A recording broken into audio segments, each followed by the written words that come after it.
Iya, semangat pagi sahabat pioner. Kita bahas kembali mengenai Fi Network. Ya, jadi dari itu tetap stay tune di channel Ublek-Ublek TV Info dan jangan lupa teman-teman klik ya tombol subscribe-nya dan hidupkan loncengnya agar informasi terbaru dari Fi Network bisa didapatkan, dan kita di sini hanya berbagi dari segala informasi-informasi terbaru, baik itu dari beberapa grup ya, baik itu dari orang-orang yang terpercaya atau asumsi-asumsi yang harus diluruskan. Nah, jadi teman-teman, di grup Telegram ya, diskusi Fi Network Telegram ya, itu benarkah ya bahwa anak di bawah umur tidak lulus KYC? Wah, ini gawat kalau seperti ini teman-teman. Nah, jadi layanan tidak ditujukan untuk ya dan mengarahkan kepada siapapun yang berusia di bawah 13 tahun. Dan itulah mengapa kami tidak dengan sengaja mengumpulkan informasi pribadi dari siapapun yang berusia ya di bawah 13 tahun. Nah, konsisten dengan persyaratan Children Online Privacy ya. Nah, ini kayak YouTube juga ya teman-teman. Jadi di YouTube itu ada YouTube primer, ada YouTube Kids ya. Nah, itu artinya YouTube Kids itu dilindungi oleh KOPA ya.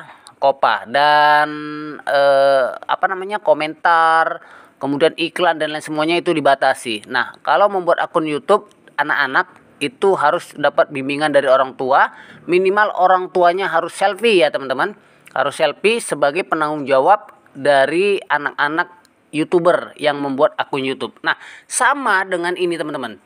Jika kami mengetahui bahwa kami telah menerima informasi apapun secara langsung dari seorang anak di bawah 16 tahun tanpa terlebih dahulu menerima persetujuan terverifikasi dari orang tuanya, maka ya kami akan menggunakan informasi tersebut hanya untuk menanggapi saja secara langsung, atau orang tua wali yang salah yang mungkin merekomendasi untuk memberitahu bahwa dia tidak dapat menggunakan situs, dan selanjutnya kami akan menghapus informasi tersebut. Nah, jadi anak-anak nggak boleh ya teman-teman. Ini buat orang tua yang kemarin pakai handphone anaknya, kemudian atas dasar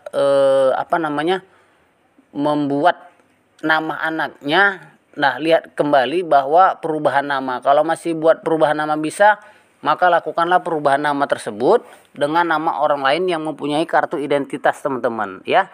Jadi jangan dibiarkan. Kalau dibiarkan nanti lama-kelamaan ini akan susah. Kalau sudah susah kan membingungkan gitu teman-teman ya. Nah, kemudian juga bahwa kita harus pahami ya tentang KYC ya dan rayuan perubahan nama. Jadi KYC massal terus diluncurkan sehingga Anda tidak perlu bertanya lagi, karena notifikasi KYC akan muncul otomatis di beranda aplikasi Pi kapan saja jika Anda terpilih ya dari algoritma tersebut. Nah, Anda juga bisa memeriksa KYC Anda, aplikasi Pi dan Pi Browser. Jika Anda termasuk yang mampu mengambil pilot KYC, jangan khawatir karena aplikasi Anda tidak hilang. Harap tunggu saja hasilnya terlihat di KYC Anda di aplikasi Pi. Nah, jadi tentang yang sudah mengisi KYC banding perubahan nama ya tadi tuh, kalau masih anak-anak itu kita buat perubahan nama lah gitu supaya tidak tidak diluluskan itu, supaya dia punya identitas gitu. Dan kemudian tunggu hasilnya dengan notifikasi terlihat di KYC Anda ya. Jika Anda telah lulus dan kemudian divalidasi KYC-nya teman-teman, disetujui ya. Nah, bahwa KYC Anda memiliki notifikasi di KYC Anda. Nah, aplikasi yang menyatakan lulus silakan mendaftar untuk diundang menjadi validator. Nah, mau terserah enggak apa-apa ya teman-teman. Mau jadi validator enggak, mau jadi silakan, mau ngundang orang silakan, mau enggak silakan. Nah, itu hak Anda. Tapi ingat bahwa tidak mudah untuk menjadi seorang validator. Siapapun yang melanggar aturan validator akan dihukum. Wow, ini dibekukan teman-teman. Bahaya juga ya, gitu ya. Untuk menghindari kemacetan di ruang obrolan, semua postingan yang bertanya tentang KYC adalah ide delete. Ya, jadi perintis mendapatkan keinginan KYC, Tidak ada yang sejati yang ditinggalkan, begitu teman-teman. Harus paham.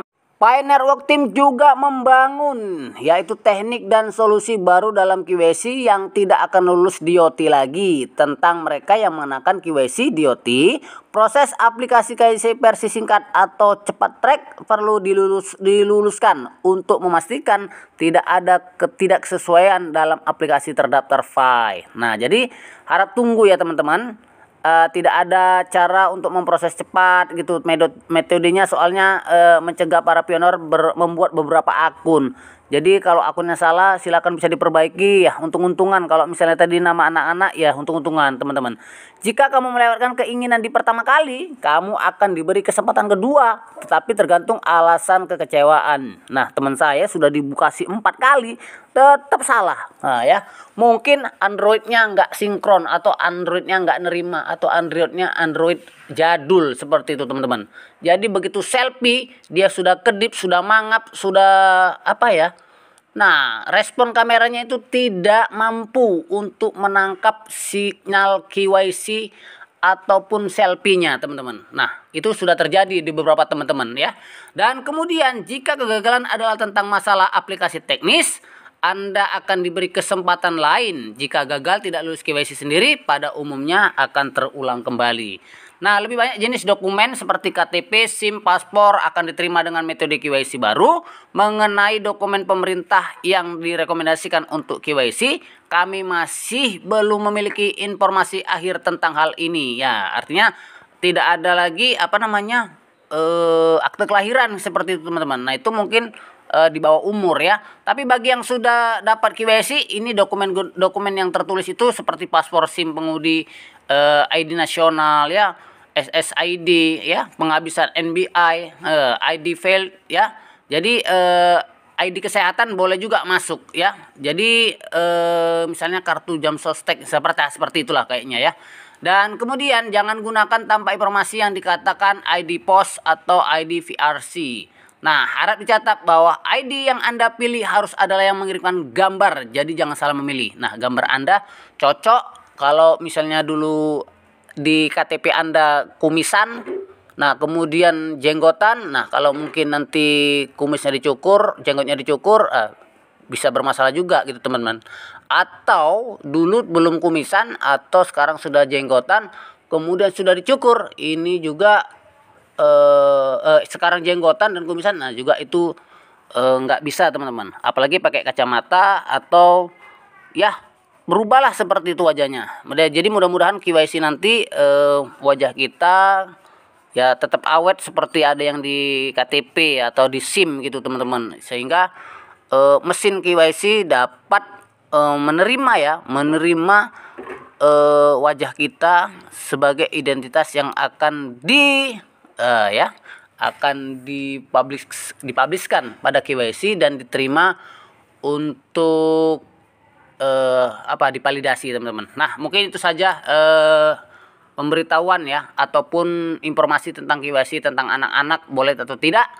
Nah, mudah-mudahan semuanya tidak mendapat kendala yang berarti dan KYC-nya lulus. Dan mudah-mudahan tahun ini teman-teman ya jadi sultan lah tentunya buat Anda yang salah ya. Jadi pokoknya tetap semangat. Terima kasih teman-teman.